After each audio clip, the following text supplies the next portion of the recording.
চতুর্থ শ্রেণীর হিন্দু ধর্ম শিক্ষা 2026 সালের। তো দেখো, এটা হচ্ছে দ্বিতীয় অধ্যায়ের দ্বিতীয় পরিচ্ছেদ। তো আজকে আমরা সমাধান করব। এই যে হচ্ছে 27 পৃষ্ঠা। তো 27 পৃষ্ঠার পরে মানে দ্বিতীয় পরিচ্ছেদে যা যা আছে সবকিছু সমাধান করব। তো 27 পৃষ্ঠার পরে সমাধান করব এই যে 28 পৃষ্ঠার এই লেখাটা, তারপরে এই যে শূন্য স্থান, ডান বাম মিলকরণ, তারপরে টিক চিহ্ন সমাধান করব। তারপরে ঘ নাম্বারের সংক্ষিপ্ত প্রশ্ন এবং ম নাম্বারের বর্ণনামূলক প্রশ্ন সমাধান করব। তো 29 পৃষ্ঠা পর্যন্ত আজকে সমাধান করব। আর আছে পরবর্তীতে তৃতীয় পরিচ্ছেদ। তো তৃতীয় পরিচ্ছেদের ভিডিও আমি আরেকটি ভিডিওতে দেখাবো। আজকে শুধু দ্বিতীয় পরিচ্ছেদের ভিডিও দেখাবো, ঠিক আছে?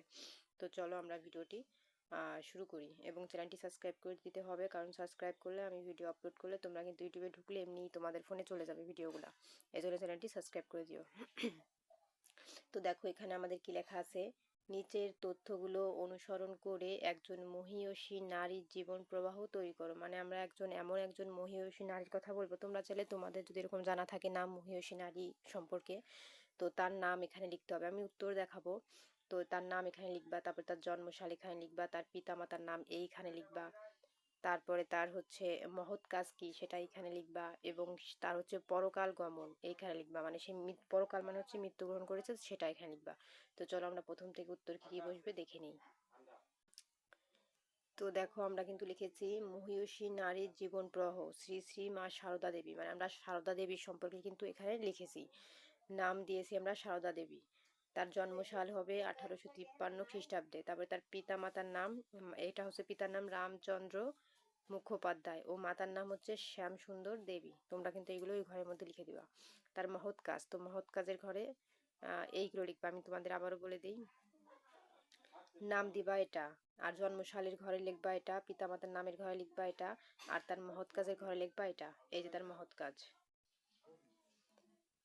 এই যে দেখো তার মহৎ কাজ, রামকৃষ্ণ মিশনে জাতি সংঘ জননী হিসেবে দায়িত্ব পালন, অনাথ ও আর্ত মানুষের সেবা এবং আধ্যাত্মিক দীক্ষা দান, জাতি ধর্ম নির্বিশেষে সকল মানুষের প্রতি মাতৃত্ব স্নেহ। তো এটা তার মহৎ কাজ, ওর মধ্যে লিখে দিবা। আর পরলোক গমন যেখানে আছে ওই ঘরের মধ্যে লিখবা হচ্ছে 1920 খ্রিস্টাব্দ। তিনি হচ্ছে 1920 খ্রিস্টাব্দে মৃত্যুবরণ করেন। তাহলে ওই ঘরে তোমরা এটা লিখে দিবা। তো এই ছিল আমাদের সমাধান। তো দেখো, আমি কিন্তু সব উত্তর দেখিয়েছি। নামের এখানে নাম দিবা, জন্মসাল যেটা দেখিয়েছি সেটা এই ঘরে লিখবা, মাতা পিতার নাম এই ঘরে লিখবা, তার মহৎ কাজ এই ঘরে লিখবা। হ্যাঁ, এই যে মহৎ কাজের ঘরটা কিন্তু একটু বড় আছে, এই জন্য আমি যেগুলো দেখেছি এই জন্য ওনারা একটু বড় লিখেছে, কারণ মহৎ কাজ একটু বড় হয় লেখা, সেটা এখানে লিখবা। আর এখানে যে পরলোক গমনে যেটা আমি লিখেছি লাস্টে সেটা এখানে দিয়ে দিবা, ঠিক আছে? তারপরে দেখো, চলে যাবো আমরা পরবর্তী পৃষ্ঠা। এখানে আমাদের কি লেখা আছে, রানী রাসমণির আদর্শ অনুসরণ করে। তো রানী রাসমণির আদর্শ অনুসরণ করে বন্ধু পরিবার সমাজের কল্যাণে, মানে বন্ধু পরিবার ও সমাজের কল্যাণে তুমি কি করতে চাও, মানে তার আদর্শ অনুসরণ করে বন্ধু পরিবার সমাজের কল্যাণের জন্য তুমি কি কি করতে চাও সেটার মধ্যে লিখবা। তো চলো আমরা উত্তরটি দেখে নিই। এই যে দেখো আমাদের প্রশ্নটা এখানে ছিল। আমি তো আগে প্রশ্নটি পড়েছি, তাই এখান থেকে আর প্রশ্নটা পড়লাম না, আমরা সরাসরি উত্তরে চলে যাব। এই যে উত্তরটা তোমরা এখান থেকে লিখবা, রানী রাসমণির আদর্শে অনুপ্রাণিত হয়ে আমি যা করতে চাই। এক, সেবা, অসহায় ও গরিব মানুষের পাশে দাঁড়াবো। দুই, সাহস, অন্যায়ের প্রতিবাদ করব এবং সত্য পথে চলব। তিন, সহযোগিতা, বন্ধু ও পরিবারের প্রয়োজনের সাধ্যমতো সাহায্য করব। চার নম্বরে লিখবা ভক্তি, ঈশ্বর ও সকল ধর্মের প্রতি শ্রদ্ধাশীল থাকবো। তো এগুলো কিন্তু লিখে দিবা। তো দেখো, আমি কিন্তু উত্তরটি দেখিয়েছি, তোমরা এই ঘরের মধ্যে লিখে দেওয়া লাইন বাই লাইন, ঠিক আছে? তো আমাদের কিন্তু এটা কমপ্লিট। তারপরে আমরা চলে যাব শূন্য স্থানে। দেখো, ক নাম্বারে আমাদের শূন্য স্থান আছে 1 2 3 4টি। তো চলো আমরা সরাসরি উত্তরটা দেখে নিই। এই যে দেখো আমাদের শূন্য স্থানের উত্তর, ছোটবেলায় শ্রী চৈতন্যদেবের নাম ছিল নিমাই। তাহলে তোমরা উত্তর লিখবা নিমাই। এই যে নিমাই। তারপরে বালক নিমাই ছিলেন খুব চঞ্চল ও দুরন্ত, তবে খুবই মেধাবী। উত্তর লিখে দিবা। তারপর 3 নাম্বার উত্তর হবে ছাত্র, এই যে ছাত্র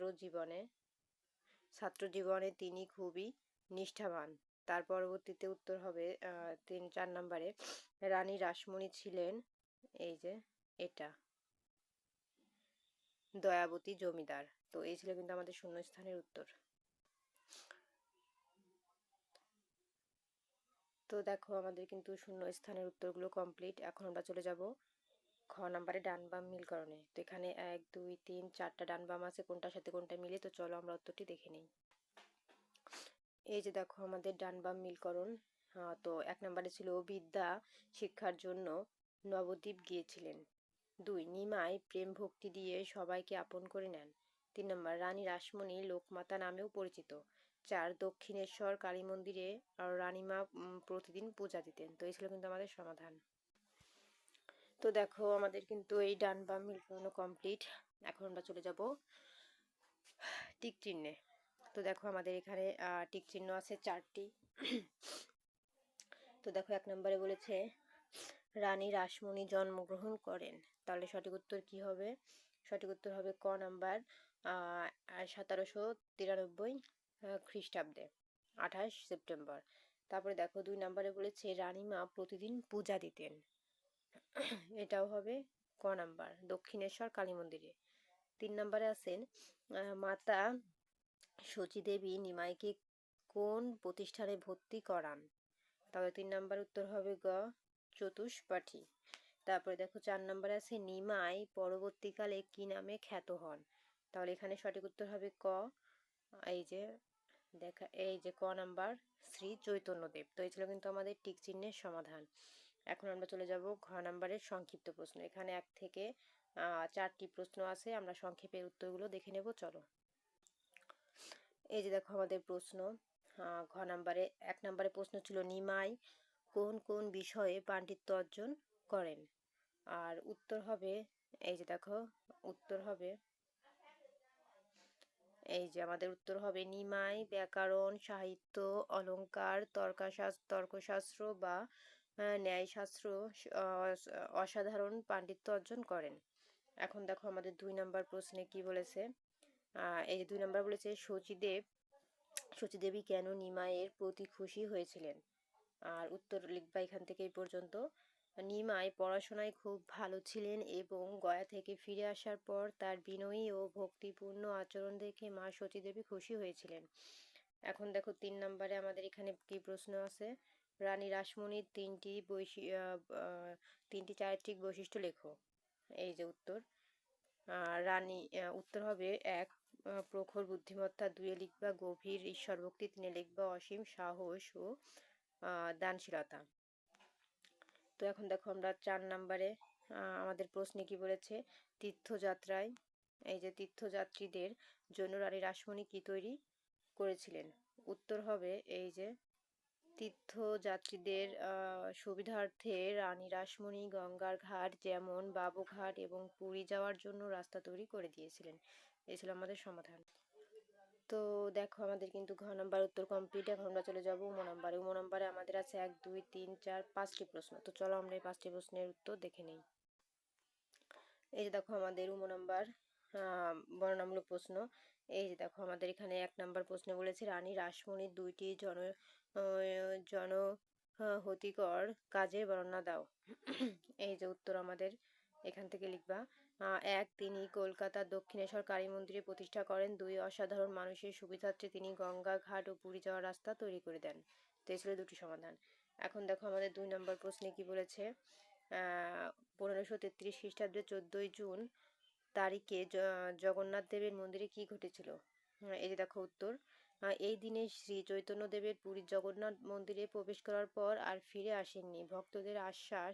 ভক্তদের বিশ্বাস তিনি জগন্নাথ বিগ্রহে মধ্য নীল বা অন্তহীন হয়েছিলেন। এখন দেখো 3 নম্বরে আমাদের এখানে কি লেখা আছে।